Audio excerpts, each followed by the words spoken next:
Днес ще ви покажа как да си направите чай при упорита кашлица. Много актуално в грипния сезон. Както знаем, кашлицата може да продължи много дълго. Рецептата е по книга на Ванга и я знам от моята майка.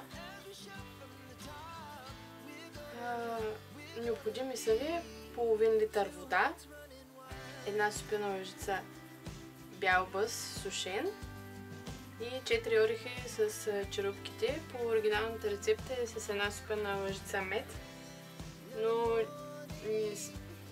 ние си добавяме мед в последствие, който колкото иска. Включвате водата да загрее и добавяте, както казах, една супена лъжица бял бъс сушен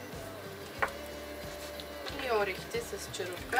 Ако желаете, може да добавите една супена лъжица мед, както е по оригиналната рецепта, и оставяте всичко това да заври. След като чай е заврял, го изключвате от котлона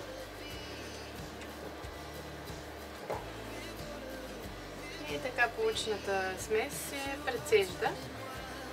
Както казах, можете предварително да си сложите мед, а можете и след това да си добавите към чая.